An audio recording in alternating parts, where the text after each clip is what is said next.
रात में हमें करना है आगे का, वो हम एक एक करके डिस्कस करेंगे। तो पंजाब में जब मैं जाता था, जब गया शुरू में, तो हर विधानसभा की मीटिंग में 10 लोग, 20 लोग, 30 लोग से ज्यादा नहीं आते थे। और जिस दिन 50 लोग आ जाते थे उस दिन हम लोग पार्टी करते थे, यार आज तो बहुत अच्छा दिन गया है। फिर मुझे ये लगा कि पार्टी ने तो पत्थर में पानी निकालने भेज दिया लग रहा है। फिर धीरे धीरे जब पूरे पंजाब में हमने घुमा तो हमें एक चीज, सबसे पहली सीख जो समझ आई कि आम आदमी पार्टी के कार्यकर्ता और वॉलंटियर चारों तरफ थे, सिर्फ कमी हमारे में थी। जितने आज यहां पे बैठे हैं उससे कहीं ज्यादा लोग आसपास के एरिया में हैं, आसपास के विधानसभा में हैं, जिन्हें पता भी नहीं होगा कि आज यहां पे ये मीटिंग है। गलत तो नहीं कह रहा हूं मैं। तो यही स्थिति पंजाब में भी थी। तो सबसे पहले हमने क्या किया कि सारे कार्यकर्ताओं को डॉक्यूमेंट करना शुरू किया, हर जगह के कार्यकर्ता। भाई पहले आप दूसरे को अपने पार्टी में वोट देने के लिए परसुएड करो, उससे पहले जो है उनको तो कंसोलिडेट कर लो, जो है उनको तो इज्जत कर लेते हैं। तो अभी तो फिर पंजाब में हमारी ये प्रोसेस शुरू हुआ। 6 महीने के अंदर जहां 10 आदमी विधानसभा की मीटिंग में बैठे होते थे, 6 महीने के अंदर हजारों लोग भरी रहती थी। और उसके बाद जो तो मेरी पहली सीख ये थी कि नया बनाने से पहले जो है उसको सहेजो। दूसरी चीज, फिर पंजाब को समझने के लिए मैं गांव जब जाना शुरू किया, मैं पूछता था गांव वालों से कि भाई साहब आपको क्या लगता है यहां पे आम आदमी पार्टी जीत पाएगी आपके गांव में? तो कहते थे भाई साहब बुरा मत मानना, दूसरे गांव में आप भले ही जीत सकते हो, इस गांव में तो आप जीत नहीं सकते। मैं पूछता था क्यों? तो वो कहते थे यहां अकाली दल का जो लीडर है इस गांव का, वो बाहुबली है, उसके कहे बिना पत्ता नहीं हिलता है यहां पे। बेचारे आम आदमी पार्टी वाले सीधे साधे लोग हैं, वो टिकेंगे नहीं उनके साथ। मैं कहता था अच्छा। दूसरे गांव जाता था मैं, वहां पूछता था भाई साहब इस गांव में आम आदमी पार्टी जीत पाएगी? वो कहते थे भाई साहब बुरा मत मानना, दूसरे गांव में भले जीतोगे, इस गांव में नहीं जीतोगे। मैं गांव के बाद गांव जाता गया, हर गांव में लोग कहते थे भाई साहब इस गांव में नहीं जीतोगे, दूसरे जगह भले जीत जाओगे। फिर मुझे एक बात समझ आ गई कि अगर विधानसभा चुनाव जीतना है तो सबसे पहले गांव जीतना पड़ेगा। गलत तो नहीं कह रहा हूं मैं, मानते हैं आप सारे? गांवों में और वार्डों में, अगर आप वार्ड नहीं जीत रहे, अगर आप संगठित वार्ड में नहीं हो रहे तो शहर कैसे होगा? अगर गांव नहीं हो रहे, वार्ड नहीं हो रहे तो विधानसभा का तो सवाल ही पैदा नहीं होता। तो उस दिन मैंने प्रतिज्ञा ली, अपनी टीम से हमने डिस्कस किया, प्लान बनाया और ये प्रतिज्ञा ली कि आने वाले 7-8 महीने में हम पंजाब के एक एक गांव के अंदर घुसकर वहां अपना संगठन बनाएंगे, वहां चुनाव लड़ेंगे और वहां चुनाव जीतेंगे। फिर हमने संगठन निर्माण की प्रक्रिया शुरू की और सारा कुछ ऊपर वाले के डिजाइन से हुआ है। इंसान क्या ही कर सकता था, हमारे जैसे लोग जिसे राजनीति का कुछ नहीं आता था वो क्या ही करेगा। कोई अगर ये कहे कि मैंने कर दिया, मनोज भाई और सारे बहुत प्यार से मेरे बारे में इतना कुछ कह रहे थे, ऊपर वाले ने डिजाइन बनाया था।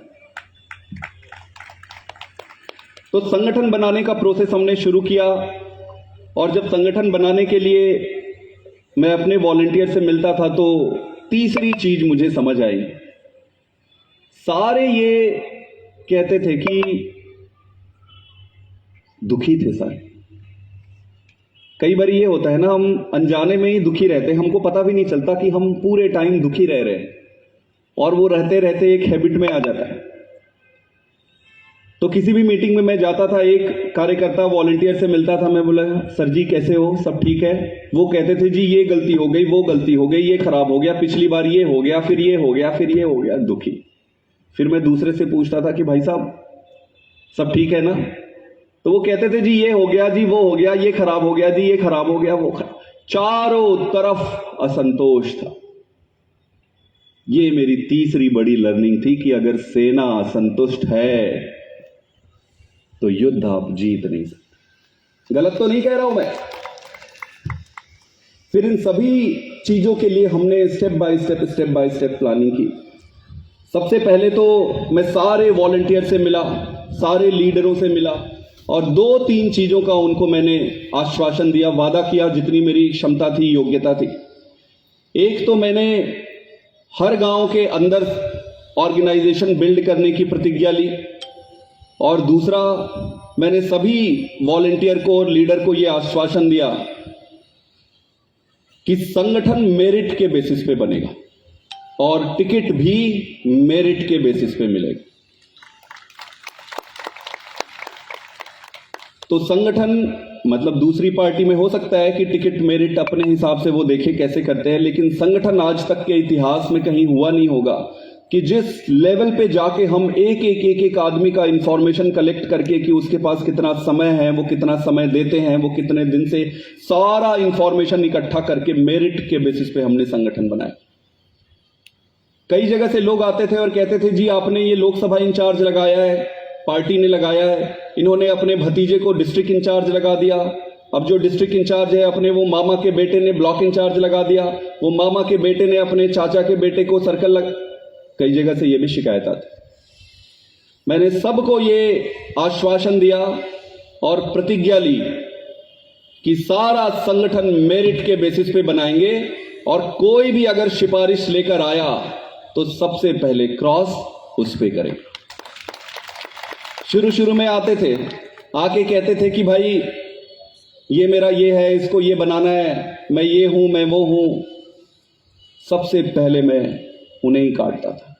वो बाहर जाके कहते थे यार ये तो आदमी पत्थर है और बेकार कहां से आ गया, ये सारा काम तो ये खराब कर रहा है। लेकिन मेरी सारे वॉलंटियर खुश थे। वहां पे सारे वॉलंटियर खुश होने लगे थे और कहने लगे जी अच्छा हो रहा है, अब अच्छा हो रहा है। अब मैं जाके पूछता था भाई साहब कैसे हो, बोलते थे जी अच्छा हो रहा है, काम नहीं दे रहे आजकल आप। ध्यान दो कि थोड़े दिन पहले मैं उनसे पूछता था क्या हाल है, तो वो कहते थे ये खराब हो गया, वो खराब हो गया, वो खराब हो गया। 3-4 महीने बाद मैं पूछ रहा हूं भाई साहब कैसे हो, तो कह रहे हैं जी काम दो, काम दो, काम दो। इसका मतलब कि आपकी सेना युद्ध के लिए तैयार थी। आपके संगठन बन गए सारे गांवों में, ब्लॉक में, सर्कल पे, जिला पे, लोकसभा पे लाखों लोगों की लिस्ट तैयार हो गई। एक जगह का सारा डॉक्यूमेंटेड था, सारा कंप्यूटर के अंदर था सारा कुछ। और मेरिट के बेसिस पे संगठन जब बनाए तो सारे खुश थे। तो एक चीज तो ये तय था कि संगठन ही किसी पार्टी का आधार होती है। जिस भी पार्टी में संगठन में संयम है और संगठन मजबूत है, वही पार्टी आगे जाकर कुछ कर सकती है। अगर संगठन कमजोर है तो फिर संभावनाएं कम होती है। तो मैं आज आपको विश्वास दिलाता हूं कि हम मेरिट के बेसिस पे संगठन आगे, जहां तक संगठन बना है उसका आगे विस्तार करेंगे और संगठन का विस्तार करते हर गांव में हम गांव की कमेटी बनाएंगे। तो क्या आप मानते हो कि हमें गांव की राजनीति में घुसनी चाहिए? आपको लगता है कि हमें गांव तक संगठन बनाना चाहिए? मैं गलत तो नहीं कह रहा हूं। क्या आपको लगता है कि बिना गांव और वार्ड की राजनीति की आप चुनाव जीत सकते हो? पीछे वाले आप लोगों को लग रहा है क्या कि हम जीत सकते हैं बिना गांव के अंदर घुसे? ऊपर आप चाहे जितनी मर्जी कैंपेन कर लो, जब तक आप जड़ पे जाकर हिट नहीं करोगे तब तक कुछ नहीं होने वाला है। यहां बाकी चीजें तो आप छोड़ दो, जब चुनाव का दिन आएगा, बूथ लगाने की बारी आएगी, तो आपके बूथ तक नहीं लगने देंगे। ये आपके वोटर रहेंगे, वोटर चाहेंगे कि भाई वोट देना है झाड़ू पार्टी को, लेकिन ये बूथ लगने नहीं देंगे। तो इसको ठीक करना पड़ेगा सबसे पहले।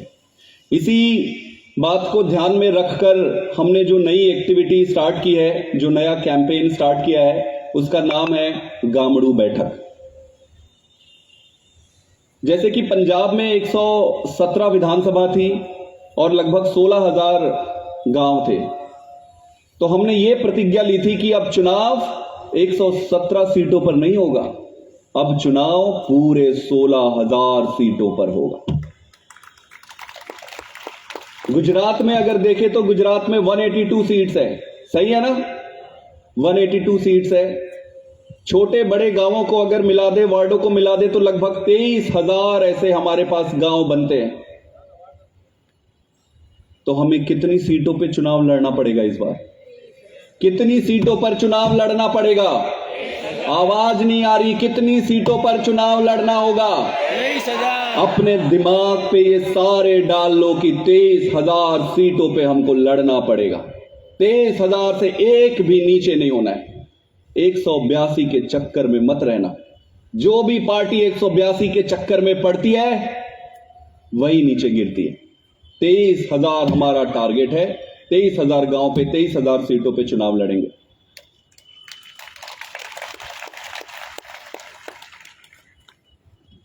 अब प्रश्न ये उठता है कि अब दो चीजें तो तय है कि हमें, आप ही कह रहे हैं, मैं नहीं कह रहा हूं कि गांव की राजनीति करनी चाहिए। गांव की राजनीति करनी है, यह स्पष्ट है। गांव के अंदर संगठन बनाना है, यह स्पष्ट है। अब प्रश्न यह उठता है कि कैसे करनी है।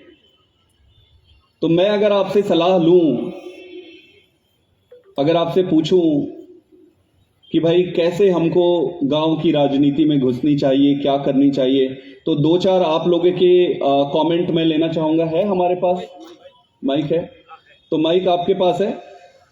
मेरा ये आपसे प्रश्न है, मैं जानना चाहता हूं कि ये नॉर्मल कॉन्वर्सेशन है, भाषण नहीं है, तो आप लोग खुल के अपनी बात एक्सचेंज कर सकते हैं। गांव की राजनीति करनी है, गांव के अंदर हमें घुसना है, ये तय है। अभी कैसे शुरुआत करें यहां से? हमें क्या क्या करनी पड़ेगी उस गांव में मजबूत होने के लिए, ये मेरा प्रश्न है। तो अगर हाथ उठाइएगा, माइक आप सर्कुलेट करें, और अपना जो भी है ना, शॉर्ट रखेंगे। हेलो सर, हर गांव में जाना पड़ेगा और लोगों से मिलना पड़ेगा। बहुत बढ़िया। उसको बिठा के समझाना पड़ेगा कि आम आदमी पार्टी ने क्या काम किया है। सही, बहुत बढ़िया। तो इनका यह था कि हर गांव में जाना पड़ेगा और उनको बताना पड़ेगा कि आम आदमी पार्टी ने क्या किया है। अगला पॉइंट, और किसी का नया पॉइंट बताते जाना, ठीक है? हर गांव में जाना पड़ेगा और एक एक आदमी को दिल से मिलना होगा। जितना प्यार से मिलना होगा, इतना जल्दी कामयाबी मिलेगी। ठीक है, बहुत बढ़िया। नए पॉइंट्स बताना, जो वो बता दिया है उसको रिपीट मत करें। जय हिंद। सबसे पहले गांव की प्राथमिक जरूरियात और सुविधा जो होती है वो वहाँ, उसकी जरूरत गांव में ही होती है, शहर में नहीं होती है। बिल्कुल। तो वो जरूरियात हम समझाएंगे उनको, और कौन क्या जरूरियात दे रहे हैं और हम क्या दे रहे हैं, तो बेसिक लेवल पे वो समझा के उसको अच्छे से बता के फिर बाद में आगे उसमें एंट्री। बिल्कुल सही है, बिल्कुल करेक्ट है। जलील साहब जी, मैं वही बोल रहा हूँ, पहला गांव का उसके ऊपर पहला गांव जाएगा, वहाँ पे नॉलेज होना चाहिए। कौन से गांव है, कितना किलोमीटर है, वो पहला देखना पड़ेगा। ठीक है, बिल्कुल। सिटी वाला नहीं जाएगा। सिटी में जो गांव का लोग रहता है उसके बगल में जाना पड़ेगा, उसके साथ जाना पड़ेगा। ठीक है, बिल्कुल। तब मालूम पड़ेगा कि सिटी का जो सभ्य सब लोग होते हैं उसको पता लग जाएगा गाँव के कैसे जाना पड़ेगा। बिल्कुल ठीक, बराबर। एक्सपीरियंस है सिटी का, वो वहाँ गाँव को लोगों को समझाएगा। बिल्कुल ठीक। पर जो स्थानिक लोग होता है तो उसको पता नहीं है तो गांव की पोजीशन कैसी है। बिल्कुल ठीक है। नेक्स्ट ले लेते हैं। गांव में जाने के लिए जी प्लीज। गांव की पॉलिटिक्स है ना, शहर की पॉलिटिक्स से बहुत अलग है। जी। जो मैंने महसूस करा, मैं डेली गांव में जाता हूं जी, तो वहां पे लोगों को काफी लोगों को तो ये भी पता नहीं है कि आम आदमी पार्टी करके कोई पार्टी है। जी, तो सबसे पहले तो आम आदमी पार्टी है वो उनको समझाना पड़ेगा। जी। उसके बाद वो क्या काम कर रही है, जी। कितने साल का आम आदमी पार्टी को एक्सपीरियंस है और कितने अच्छे काम करे और कहाँ कहाँ पे करी है, वो समझाना पड़ेगा। वो समझाने के लिए जो मैं समझता हूँ तब तक, जहाँ गांव का लोकल आदमी हो, जिनको इन लोगों को समझाने की गरज हो कि वो उनके दिमाग तक पहुंच पाए और लंबे समय तक टिक पाए उनके दिमाग में, और वो रिजल्ट ला पाए। ठीक है, इस तरीके से हो सकती है मेरे अनुसार। करेक्ट है। एक या दो और ले लेते हैं। जी, शहर लेवल की बात होती है तो जो बूथ लेवल है, वार्ड का जो बूथ लेवल है, और बूथ के अंदर आने वाली जितनी बिल्डिंग है, उस हर बिल्डिंग को आपको संपर्क करना पड़ेगा। उस बूथ लेवल के हर कार्यकर्ता उस मतदाता को मिलना पड़ेगा और उसे आम आदमी की क्या जरूरत है और क्या उसको आज की समस्या है उससे अवगत करना पड़ेगा। आपको किसी को समाप्त करने के लिए किसी को तैयार करना पड़ेगा। बिल्कुल। शिक्षा, रोजगार और भ्रष्टाचार के लिए अगर कोई आ रहा है तो आम आदमी आ रही है। बिल्कुल ठीक है। शत में गाँव में जाता हूँ, लोगों को काफी डर भी है, तो हमको पहले भरोसा देना होगा कि लीगल तरीके भी हम आपके साथ में हैं। ठीक है। दूसरा, जो आप जनसंवाद करने वाले हैं 2-3 गांव के बीच में, तो कार्यकर्ताओं को आपको ट्रेनिंग देनी होगी जो दिल्ली के काम है व्यवस्थित तरीके से बता सके सर। बिल्कुल ठीक है, बहुत सही पॉइंट्स है। एक या दो और ले लेते हैं सर। जी। मैंने एक चीज यहाँ पे नोटिस की, जैसे हम लोग अगर डोर टू डोर कैंपेनिंग करने ही वाले हैं जी, उससे पहले हम लोग क्या कर सकते हैं, जैसे थोड़ा टाइम पहले ग्राम पंचायत सब चुनाव हुए थे जी, तो जो जीता है, अगर बीजेपी है या कांग्रेस है तो ठीक है, उनसे एक बार बात करना हो तो कर सकते हैं। अगर जो हारा है उनके सामने हम लोग पहले जाके उनसे मिल सकते हैं। बिल्कुल ठीक है। वो पूरा सपोर्ट हमको करेंगे बिल्कुल सभी तरह से। बिल्कुल ठीक, वो चीज कर सकते। Very good. Let's take last two. हाँ, नमस्कार सर। जी मैडम नमस्कार। मैंने एक चीज़ महसूस की, मैं 1-2-3 बार ट्रेन से गई तो ये लोग जो दूसरी पार्टी वाले वो क्या करते हैं, वो अपने बंदे ट्रेनों में बसों में बिठा देते हैं और वो हमारी पार्टी की बुराई करते हैं सही। कि भाई ये पार्टी ये गलत कर रही है वो। तो एक बार मैंने भी उनसे ट्रेन में चर्चा की, फिर एक बार ट्रेन में चर्चा हुई तो हमने ट्रेन में ही कई सदस्यों को समझाया ठीक कि है। भाई ये पार्टी क्या कर ठीक रही है। है। तो ठीक है। जो गांव की बसें हैं, जो ट्रेन है, अगर ऐसे में हम अपने बंदे बिठा दें और पार्टी की जनरल चर्चा ठीक है। करेंगे तो दूसरों के ठीक। दिमाग में अच्छी तरह बिठा पाएंगे बिल्कुल कि ठीक। ये पार्टी सही है या गलत है। बिल्कुल ठीक है। हाँ, बिल्कुल ठीक है। thank you। एक लास्ट ले लेते हैं, एक लास्ट ले लो।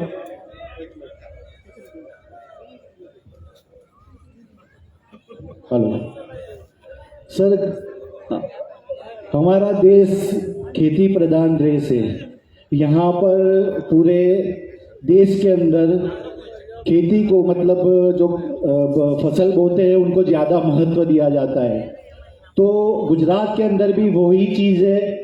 आज गांव के अंदर हर खेडूत परेशान है भाजपा गवर्नमेंट को लेकर। तो हमको इस मुद्दे पर ज़्यादा से ज़्यादा गौर करना है कि वहाँ पर जो खेडूत लोग हैं, मतलब किसान लोग हैं, वो किसान लोग पर ज़्यादा हमको ध्यान देना है और उस चीज़ को ध्यान में लेकर ज़्यादा से ज़्यादा इस चीज़ को हमको फोकस करके उनका दिल जीतना है और उनके जितने भी प्रॉब्लम्स है किसान लोगों के उसको सोल्व करके उनके आगे बढ़ना। ठीक है। Thank you. ठीक है, एक यहां से ले लेते हैं फिर क्लोज कर देते हैं। मुझे पता है आप सबके पास सजेशंस हैं, बट ब्रॉडली फिर उसको मैं समराइज कर देता हूं।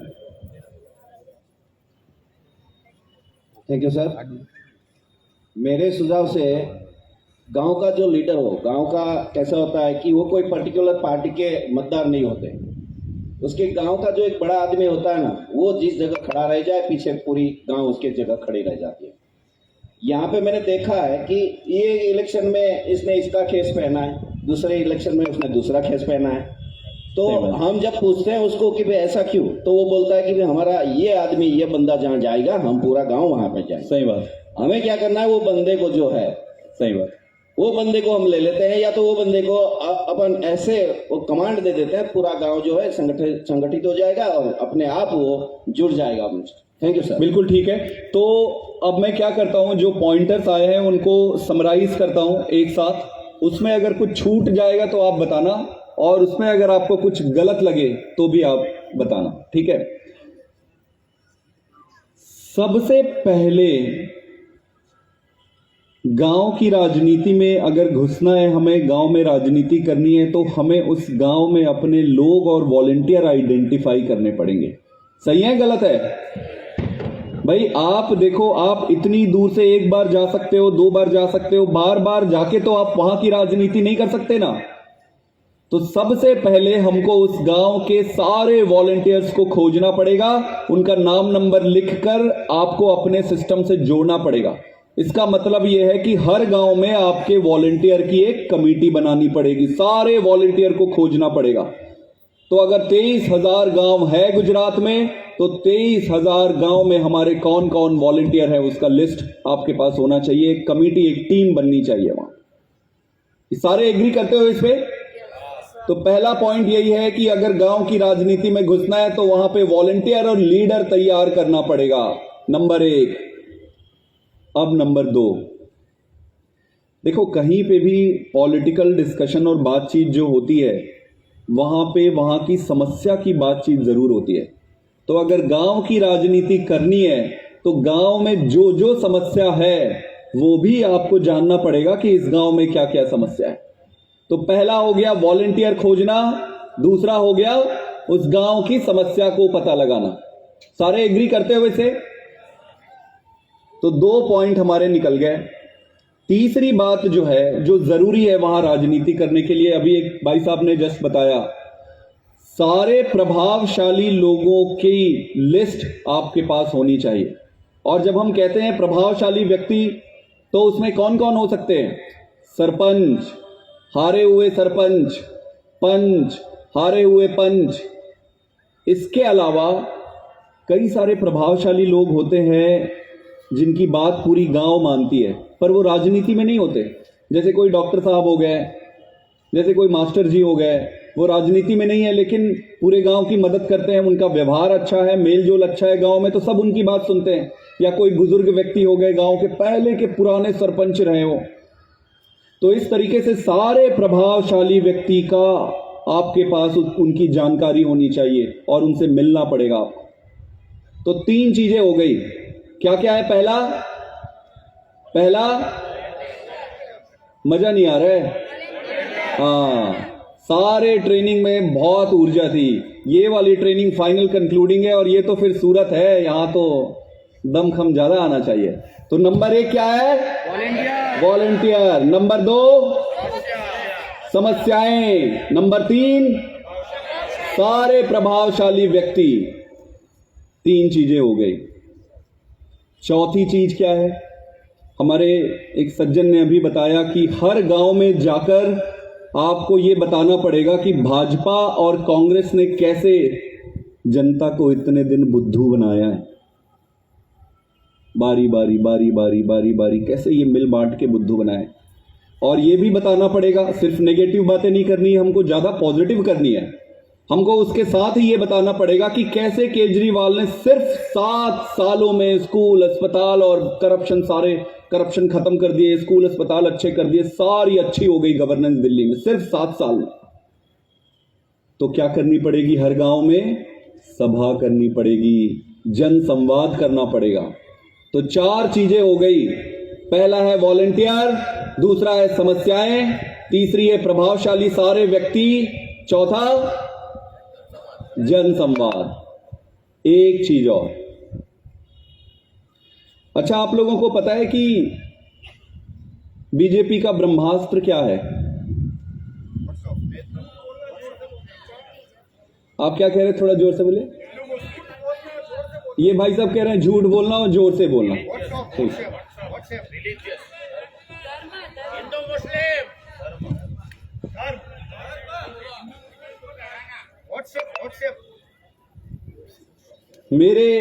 मेरी थोड़ी सी जितनी बुद्धि है, जितना मैंने एनालाइज किया है इतने दिन में, मैंने इनके ब्रह्मास्त्र को खोज निकाला है।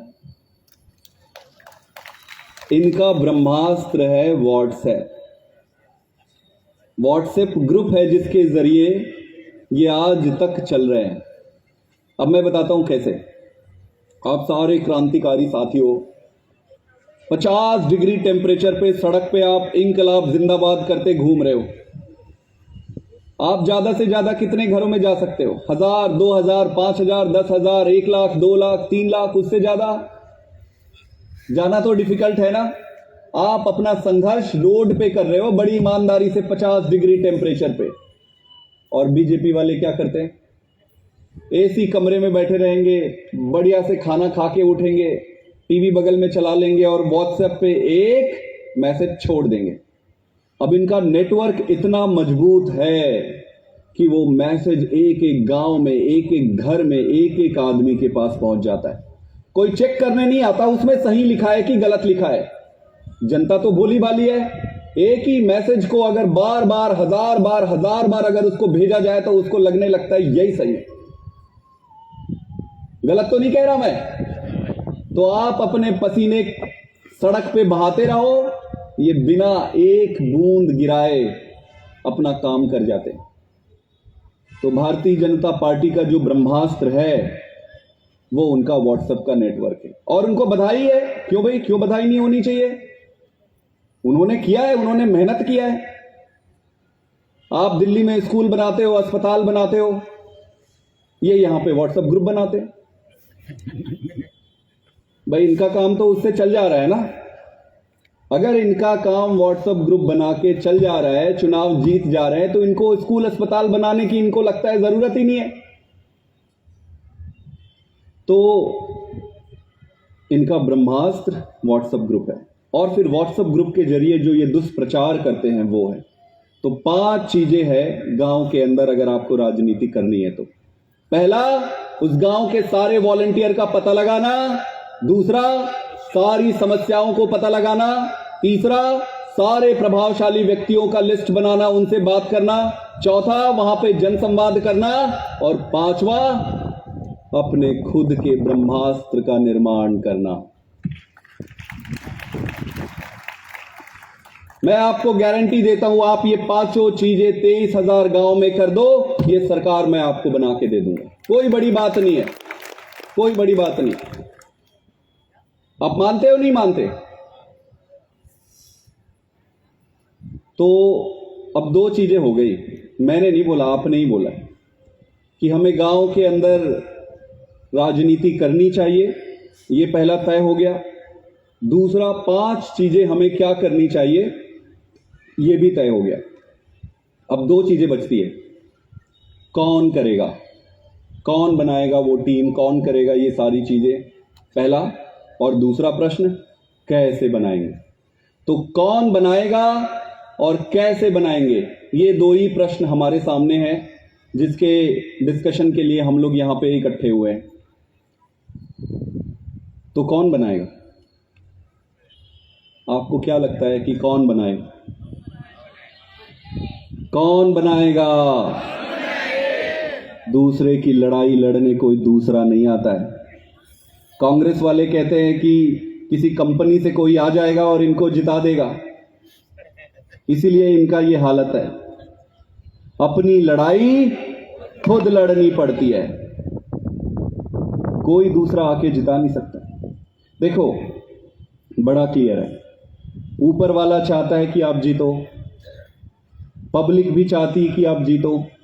आज आप पब्लिक से जाके पूछोगे, मेरा एक्सपीरियंस है आपको शेयर करना चाहता हूं, आप पब्लिक से जाके पूछोगे कि भाई साहब किसको वोट दोगे, तो पब्लिक पहले सोचेगी कि ये बीजेपी का दिख रहा है आदमी, तो बोलेगा जी बीजेपी को दूंगा, जी बीजेपी को।